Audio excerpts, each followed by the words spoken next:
안녕하세요. 저는 중국 베이징 출신의 자오라고 합니다. 조금 건방지게 들릴 수도 있겠지만 저는 그동안 세상이 만만하다고 생각해왔습니다. 저는 중국에서 늘 원하는 것을 쟁취해왔고 인생을 살아가는 것만큼 쉬운 것이 없다고 생각했죠. 하지만 이러한 제 오만함은 우연히 한국으로 파견을 가게 된 이후 완전히 박살나고 말았습니다. 그리고 저는 제 인생에 대해 완전히 다시 돌아보게 되었죠. 일단 저는 중국에서 항상 존경받고 선망받는 존재였습니다. 학창시절부터 공부에서 1등을 놓쳐본 적이 없었으며 키도 173cm로 중국에서는 상당히 큰 편이었죠. 또한 집안이 그렇게 잘 사는 편은 아니었지만 나름 베이징 출신으로서 중국의 수도이자 대형 도시 출신이라는 점은 매우 큰 메리트로 작용했습니다. 중국인들은 매우 속물적인 성향이 강해서 이런 겉으로 보이는 부분에 엄청난 집착을 보이고 우러러보는 경향이 있거든요. 덕분에 저는 학창시절 내내 여자가 끊이질 않았으며 남자인 친구들도 감히 제게 싫은 소리를 할 수가 없었죠. 특히나 제가 중국의 인류 명문대에 진학한 이후에는 저는 그야말로 고대 중국 황제와 다름없는 방탕한 삶을 살았는데요. 중국인들은 학벌에 병적으로 집착하기 때문에 학벌과 출신, 키까지 완벽하게 갖춘 제게 중국 여자들은 시도 때도 없이 달라붙어 댔거든요. 그렇게 저는 인생의 황금기와 다름없었던 대학생활을 마무리했고 역시나 중국 인류의 대기업에 입사하게 되었습니다.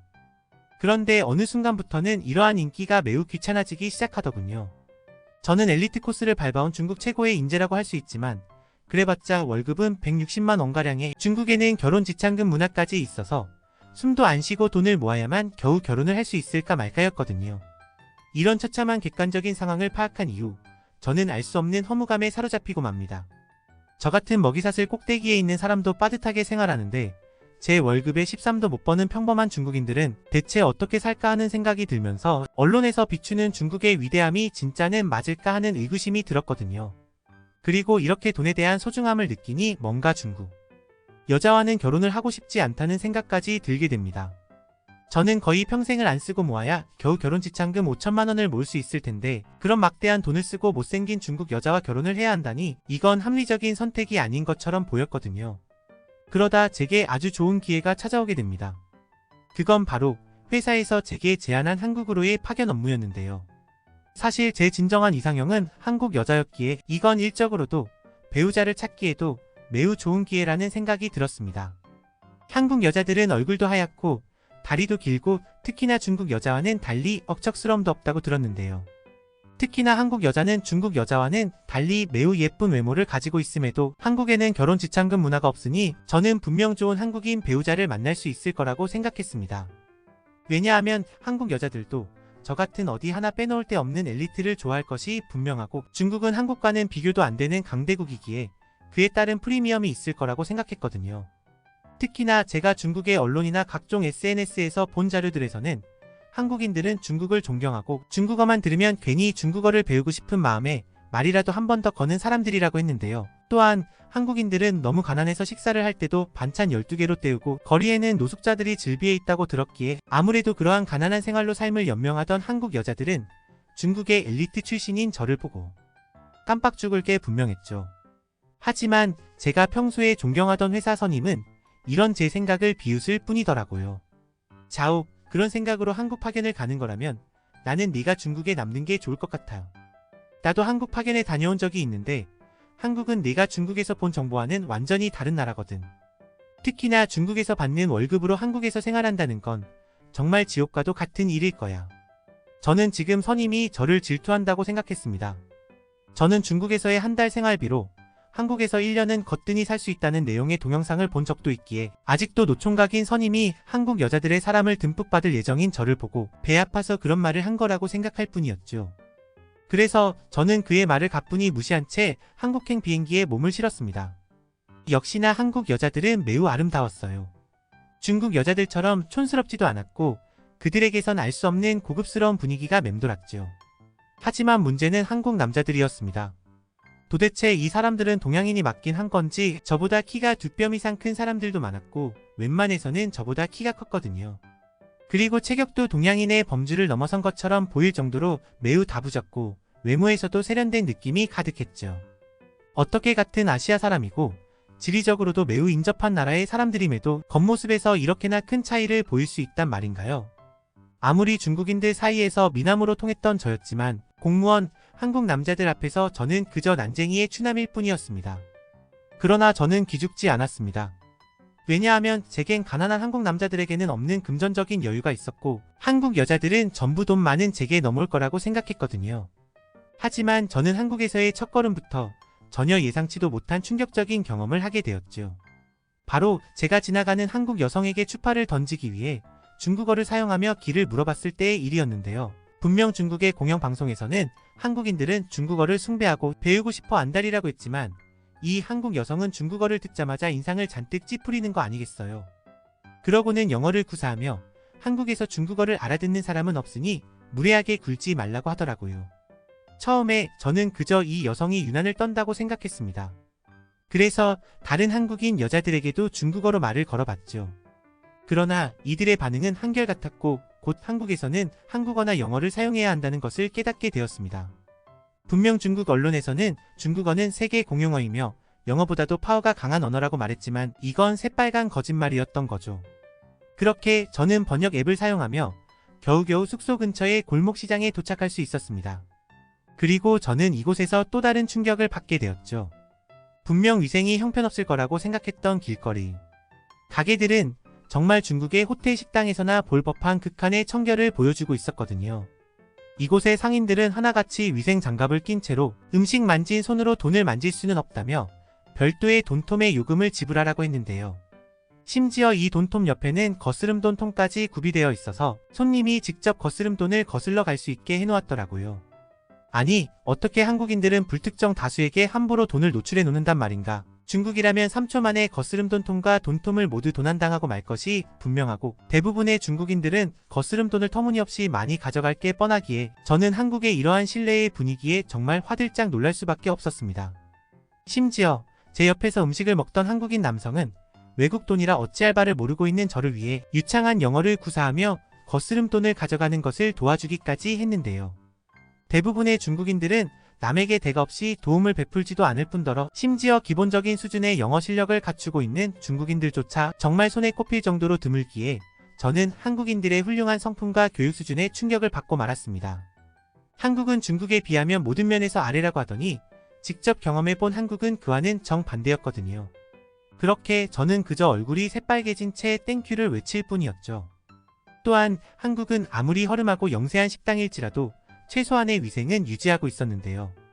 중국에서는 씻지도 않은 맨손으로 대충 요리하고 손님들이 먹고 간 음식물 쓰레기를 재활용하기 위해 기름과 음식을 분리해주는 기계까지 구비해두고 있는데요. 그래서 대형 음식점에서도 이러한 기계를 이용해서 누군가가 먹다 남긴 기름과 음식을 둘 다 재사용해버리죠. 심지어 이러한 기계가 없는 가게들도 손으로 일일이 분리해서 음식물을 재사용하는데요. 부끄럽지만 이러한 극한의 음식 재활용은 작은 식당 하나를 운영하시는 저희 어머니도 마찬가지로 하고 있고 저는 어렸을 때 어머니를 도와드리면서 이게 당연한 줄로만 알고 있기도 했습니다. 주변 상권의 다른 식당 주인들도 똑같이 음식을 재활용했거든요. 하지만 한국에서는 손님이 보는 앞에서 음식을 전부 모아 담고 그대로 음식물 쓰레기통에 버리더라고요. 할머니가 운영하는 식당이든 젊은 사람들이 운영하는 식당이든 관계없이 말입니다. 또한 한국의 물가는 제가 생각했던 것 이상으로 비쌌는데 대충 계산해봐도 한국 물가는 중국보다 2배 이상은 비싼 것 같았고 이건 한국 물가가 저렴하다는 중국 SNS 자료와는 완전히 다른 모습이었습니다. 저는 정말 이해가 안 갔습니다. 한국은 중국보다 못 사는 나라인데 한국인들은 어떻게 이러한 극악무도한 외식 물가를 감당할 수가 있단 말인가요? 현재 중국의 엄청난 경제위기 탓에 가난해진 중국인들은 한국보다 물가가 2배 이상 저렴함에도 아무도 외식을 하지 않으려고 하는데요. 그런데 한국인들은 이러한 비싼 물가에도 전혀 신경 쓰지 않고 외식을 즐기고 있더군요. 저는 이러한 도저히 이해가 안 되는 상황에 어리둥절할 수밖에 없었지만 이러한 제 의문은 얼마 안 가 완전히 풀리게 되었죠.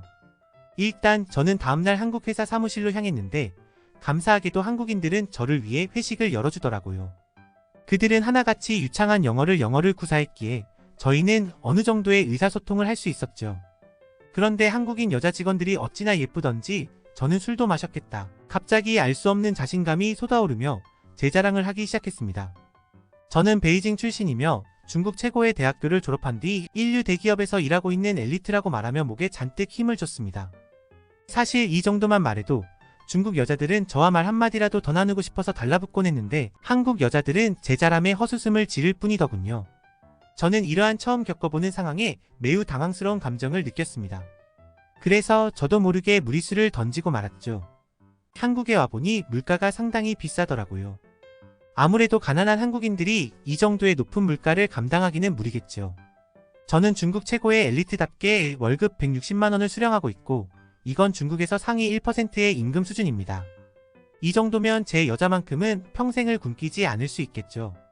그러나 이러한 제 책임감 넘치는 말을 들은 한국 여자들은 도저히 못 참겠다는 듯 하나같이 박장대소를 하는 거 아니겠어요.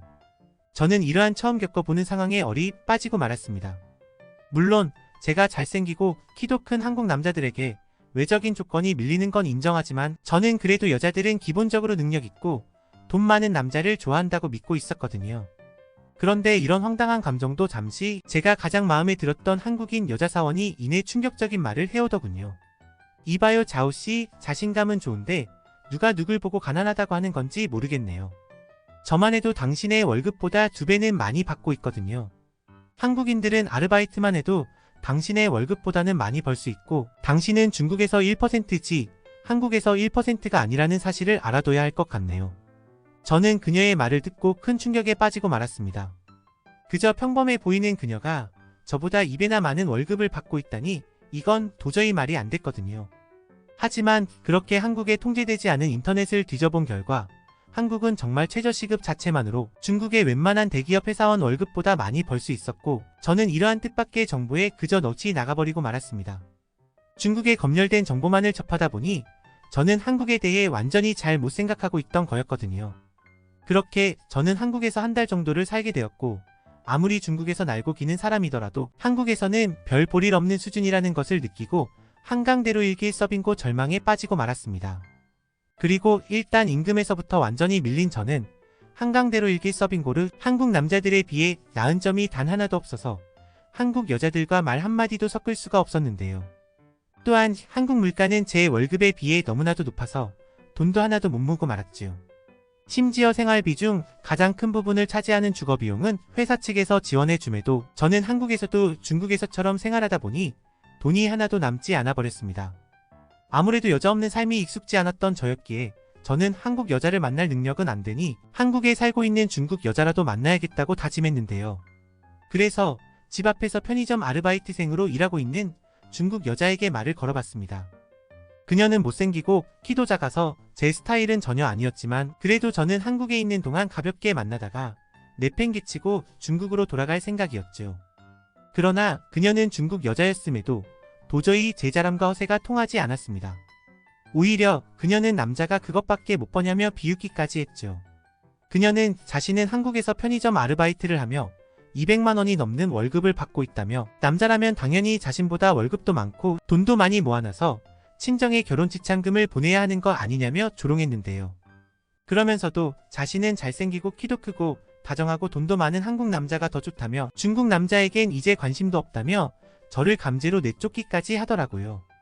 저는 이런 못생긴 중국 여자에게 마저 거절당하는 제 상황에 기분이 매우 울적해지면서도 이게 한국에서의 내 현주소구나 싶어 좌절감을 느낄 뿐이었습니다. 그래서 저도 모르게 한국 남자들이 너 같은 못생긴 여자를 만나줄 것 같아 꿈깨라며 소리를 지르고 도망치듯 편의점에서 나와버렸죠. 저는 저도 모르게 한국 남자의 우월성을 인정해버린 꼴이 되었고 그간 중국의 거짓된 정보에 속아 한국을 무시했던 저 자신이 미워지기까지 하더라고요. 하지만 한국인들이 고임금을 받는 데에 대한 억울한 감정은 없었습니다. 저는 한국인들과 함께 일하면서 엄청난 벽을 느껴야만 했거든요. 아무리 제가 협력업체 소속이라지만 그래도 공통된 업무라는 게 있고 한국인 직원들과의 회의도 종종 가졌는데요. 그런데 한국인들의 일처리 능력은 도저히 못 따라가겠다는 생각이 들더군요. 한국인들은 머리가 좋아서 임기응변 능력과 위기 대응 능력이 정말 탁월했는데요. 심지어 이들은 성실하고 협동력까지 좋아서 중국에서 일주일은 걸릴 일도 동료와의 협동을 통해 30분 만에 끝내버리곤 했죠. 이들과 함께 일하면서 저는 중국에서 느끼지 못한 한계를 느꼈고 저는 그동안 중국이라는 우물 속에 갇혀있던 개구리였을 뿐이라는 생각이 들었습니다. 그렇게 저는 한국에서 겸손과 자기 객관화를 배울 수 있었고 중국 정부에 대해서도 다시 한번 생각해보는 시간을 가지게 되었습니다.